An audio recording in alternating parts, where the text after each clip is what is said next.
بسم اللہ الرحمن الرحیم اللہ کے نام سے جو رحمان اور رحیم ہے۔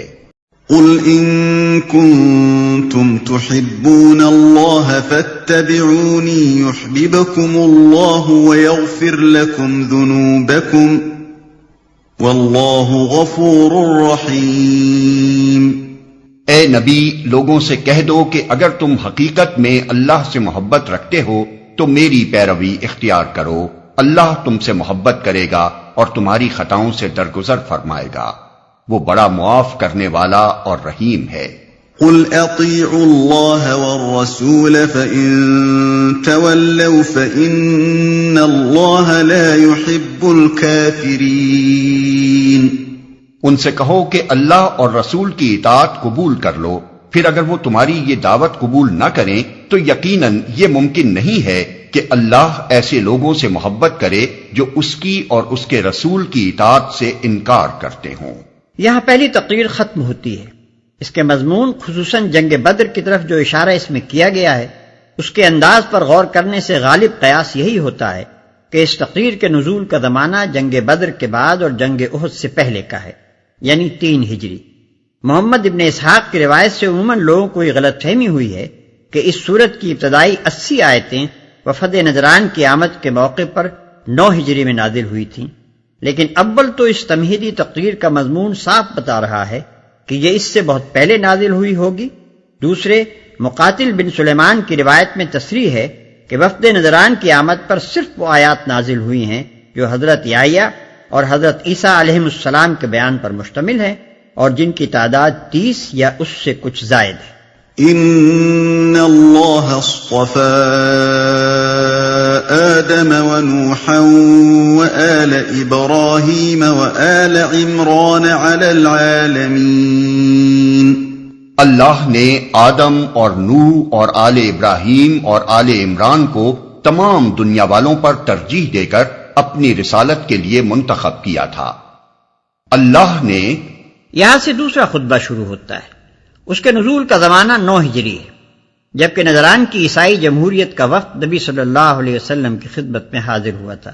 نجران کا علاقہ حجاز اور یمن کے درمیان ہے۔ اس وقت اس علاقے میں 73 بستیاں شامل تھیں اور کہا جاتا ہے کہ 1,20,000 قابل جنگ مرد اس میں سے نکل سکتے تھے۔ آبادی تمام تر عیسائی تھی اور 3 سرداروں کے زیر حکم تھی۔ ایک عاقب کہلاتا تھا جس کی حیثیت امیر قوم کی تھی، دوسرا سید کہلاتا تھا جو ان کے تمدنی و سیاسی امور کی نگرانی کرتا تھا، اور تیسرا اسقف یعنی بشپ تھا جس سے مذہبی پیشوائی متعلق تھی۔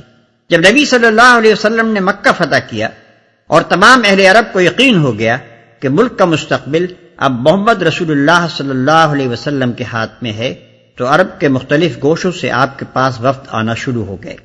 اسی سلسلے میں نجران کے تینوں سردار بھی 60 آدمیوں کا ایک وفد لے کر مدینے پہنچے۔ جنگ کے لیے بہرحال وہ تیار نہ تھے۔ اب سوال صرف یہ تھا کہ آیا وہ اسلام قبول کرتے ہیں یا ذمہ بن کر رہنا چاہتے ہیں۔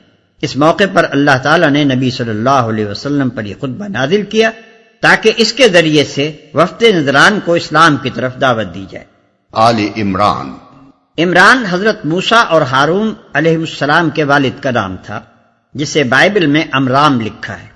ذریۃ بعضها من بعض واللہ سمیع علیم۔ یہ ایک سلسلے کے لوگ تھے جو ایک دوسرے کی نسل سے پیدا ہوئے تھے، اللہ سب کچھ سنتا اور جانتا ہے۔ مسیحیوں کی گمراہی کا تمام تر سبب یہ ہے کہ وہ مسیح کو بندہ اور رسول ماننے کے بجائے اللہ کا بیٹا اور الوہیت میں اس کا شریک قرار دیتے ہیں۔ اگر ان کی یہ بنیادی غلطی رفع ہو جائے تو اسلام صحیح و خالص کی طرف ان کا پلٹنا بہت آسان ہو جائے۔ اسی لیے اس خطبے کی تمہید یوں اٹھائی گئی ہے کہ آدم اور نوح اور آل ابراہیم اور آل عمران کے سب پیغمبر انسان تھے، ایک کی نسل سے دوسرا پیدا ہوتا چلا آیا، ان میں سے کوئی بھی خدا نہ تھا۔ ان کی خصوصیت بس یہ تھی کہ خدا نے اپنے دین کی تبلیغ اور دنیا کی اصلاح کے لیے ان کو منتخب فرمایا تھا۔ اذ قالت امرأة عمران رب انی نذرت لك ما في بطنی محررا فتقبل منی إنك أنت السميع العليم. وہ اس وقت سن رہا تھا جب عمران کی عورت کہہ رہی تھی کہ میرے پروردگار، میں اس بچے کو جو میرے پیٹ میں ہے تیری نظر کرتی ہوں، وہ تیرے ہی کام کے لیے وقف ہوگا، میری اس پیشکش کو قبول فرما، تو سننے اور جاننے والا ہے. جب عمران کی عورت کہہ رہی تھی، اگر عمران کی عورت سے مراد عمران کی بیوی لی جائے تو اس کے معنی یہ ہوں گے کہ یہ وہ عمران نہیں ہیں جن کا اوپر ذکر ہوا ہے، بلکہ یہ حضرت مریم کے والد تھے جن کا نام شاید عمران ہوگا. مسیحی روایات میں حضرت مریم کے والد کا نام یواقیم لکھا ہے، اور اگر عمران کی عورت سے مراد آل عمران کی عورت لی جائے تو اس کے معنی یہ ہوں گے کہ حضرت مریم کی والدہ اس قبیلے سے تعلق رکھتی تھیں، لیکن ہمارے پاس کوئی ایسا ذریعہ معلومات نہیں ہے جس سے ہم قطعی طور پر ان دونوں معنی میں سے کسی ایک کو ترجیح دے سکیں، کیونکہ تاریخ میں اس کا کوئی ذکر نہیں ہے کہ حضرت مریم کے والد کون تھے اور ان کی والدہ کس قبیلے کی تھیں. البتہ اگر یہ روایت صحیح مانی جائے کہ حضرت یحییٰ علیہ السلام کی والدہ اور حضرت مریم کی والدہ آپس میں رشتہ کی بہنیں تھیں، تو پھر عمران کی عورت کے معنی قبیلہ عمران کی عورت ہی درست ہوں گے، کیونکہ انجیل لوقا میں ہم کو یہ تصریح ملتی ہے کہ حضرت یحییٰ علیہ السلام کی والدہ حضرت ہارون علیہ السلام کی اولاد سے تھی. تو سننے اور جاننے والا ہے، یعنی تو اپنے بندوں کی دعائیں سنتا ہے اور ان کی نیتوں کے حال سے واقف ہے. فلما وضعتها قالت رب إني وضعتها أنثى والله أعلم بما وضعت وليس الذكر كالأنثى وإني سميتها مريم وإني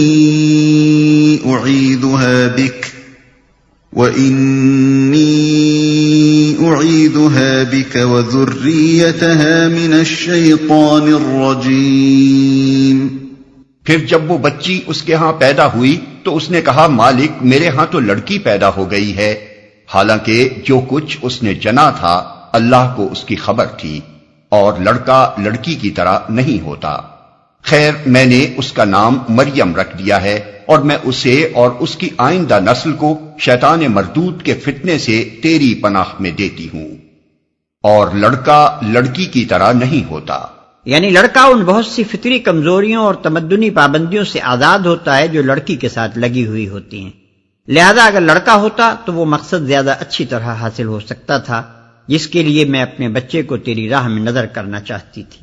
فتقبلها ربها بقبول حسن وأنبتها نباتا حسنا وكفلها زكريا كلما دخل عليها زكريا المحراب وجد عندها رزقا قال يا مريم أنى لك هذا قالت هو من عند الله إن الله يرزق من يشاء بغير حساب.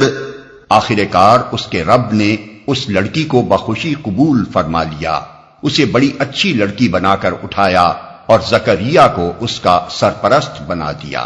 زکریا جب کبھی اس کے پاس محراب میں جاتا تو اس کے پاس کچھ نہ کچھ کھانے پینے کا سامان پاتا. پوچھتا، مریم یہ تیرے پاس کہاں سے آیا؟ وہ جواب دیتی، اللہ کے پاس سے آیا ہے، اللہ جسے چاہتا ہے بے حساب دیتا ہے. زکریا.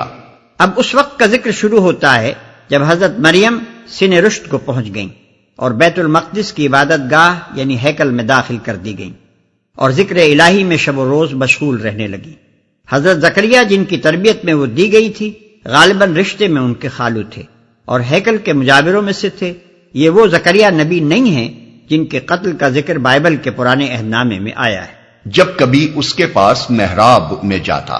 لفظ محراب سے لوگوں کا ذہن بالعموم اس محراب کی طرف چلا جاتا ہے جو ہماری مسجدوں میں امام کے کھڑے ہونے کے لیے بنائی جاتی ہے، لیکن یہاں محراب سے یہ چیز مراد نہیں ہے. صوامع اور کنیسوں میں اصل عبادت گاہ کی عمارت سے متصل سطح زمین سے کافی بلندی پر جو کمرے بنائے جاتے ہیں جن میں عبادت گاہ کے مجاور، خدام اور معتکف لوگ رہا کرتے ہیں انہیں محراب کہا جاتا ہے. اسی قسم کے کمروں میں سے ایک میں حضرت مریم معتکف رہتی تھی. هنالك دعا زكريا ربه قال رب هب لي من لدنك ذرية طيبة إنك سميع الدعاء. یہ حال دے کر زکریا نے اپنے رب کو پکارا، پروردگار اپنی قدرت سے مجھے نیک اولاد عطا کر، تو ہی دعا سننے والا ہے. حضرت زکریا اس وقت تک بے اولاد تھے. اس نوجوان صالحہ لڑکی کو دیکھ کر فطرتاً ان کے دل میں یہ تمنا پیدا ہوئی کہ کاش اللہ انہیں بھی ایسی ہی نیک اولاد عطا کرے، اور یہ دیکھ کر کہ اللہ کس طرح اپنی قدرت سے اس گوشہ نشین لڑکی کو رزق پہنچا رہا ہے، انہیں یہ امید ہوئی کہ اللہ چاہے تو اس بڑھاپے میں بھی ان کو اولاد دے سکتا ہے. فنادته الملائكة وهو قائم يصلي في المحراب أن الله يبشرك بيحيى مصدقا بكلمة من الله وسيدا وحصورا ونبيا من الصالحين. جواب میں فرشتوں نے آواز دی جبکہ وہ محراب میں کھڑا نماز پڑھ رہا تھا کہ اللہ تجھے یحییٰ کی خوشخبری دیتا ہے، وہ اللہ کی طرف سے ایک فرمان کی تصدیق کرنے والا بن کر آئے گا، اس میں سرداری و بزرگی کی شان ہوگی، کمال درجے کا ضابط ہوگا، نبوت سے سرفراز ہوگا اور صالحین میں شمار کیا جائے گا. اللہ تجھے یحییٰ کی خوشخبری دیتا ہے. بائبل میں ان کا نام یوحنا بپتسمہ دینے والا، جان دی بیپٹسٹ لکھا ہے. ان کے حالات کے لیے ملاحظہ ہو متی باب 3 و 11 و 14، مرقس باب 1 و 6، لوقا باب 1 و 3. وہ اللہ کی طرف سے ایک فرمان کی تصدیق کرنے والا بن کر آئے گا. اللہ کے فرمان سے مراد حضرت عیسیٰ علیہ السلام ہے، کیونکہ ان کی پیدائش اللہ تعالیٰ کے ایک غیر معمولی فرمان سے خرق عادت کے طور پر ہوئی تھی، اس لیے ان کو قرآن مجید میں کلمۃ من اللہ کہا گیا ہے. قال رب أنى يكون لي غلام وقد بلغني الكبر وامرأتي عاقر قال كذلك الله يفعل ما يشاء. زکریا نے کہا پروردگار بھلا میرے ہاں لڑکا کہاں سے ہوگا، میں تو بہت بوڑھا ہو چکا ہوں اور میری بیوی بانجھ ہے. جواب ملا ایسا ہی ہوگا، اللہ جو چاہتا ہے کرتا ہے. جواب ملا ایسا ہی ہوگا، یعنی تیرے بڑھاپے اور تیری بیوی کے بانجھ پن کے باوجود اللہ تجھے بیٹا دے گا. قال رب اجعل لي آية قال آيتك ألا تكلم الناس 3 أيام إلا رمزا واذكر ربك كثيرا وسبح بالعشي والإبكار. عرض کیا مالک پھر کوئی نشانی میرے لیے مقرر فرما دے. کہا نشانی یہ ہے کہ تم 3 دن تک لوگوں سے اشارے کے سوا کوئی بات چیت نہ کرو گے یا نہ کر سکو گے. اس دوران میں اپنے رب کو بہت یاد کرنا اور صبح و شام اس کی تسبیح کرتے رہنا. مالک پھر کوئی نشانی میرے لیے مقرر فرما دے، یعنی ایسی علامت بتا دے کہ جب ایک پیر فرتوت اور ایک بوڑھی بانجھ کے ہاں لڑکے کی ولادت جیسا عجیب غیر معمولی واقعہ پیش آنے والا ہو تو اس کی اطلاع مجھے پہلے سے ہو جائے. نشانی یہ ہے کہ تم 3 دن تک لوگوں سے اشارے کے سوا کوئی بات چیت نہ کرو گے یا نہ کر سکو گے. اس دوران میں اپنے رب کو بہت یاد کرنا اور صبح و شام اس کی تسبیح کرتے رہنا. اس تقریر کا اصل مقصد عیسائیوں پر ان کے اس عقیدے کی غلطی واضح کرنا ہے کہ وہ مسیح علیہ السلام کو خدا کا بیٹا اور الہ سمجھتے ہیں.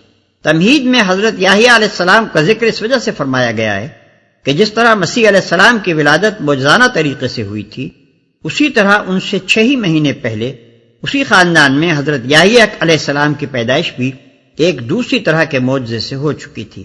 اس سے اللہ تعالیٰ عیسائیوں کو یہ سمجھانا چاہتا ہے کہ اگر یحییٰ علیہ السلام کو ان کی اعجازی ولادت نے الہ نہیں بنایا تو مسیح علیہ السلام محض اپنی غیر معمولی پیدائش کے بل پر الہ کیسے ہو سکتے ہیں.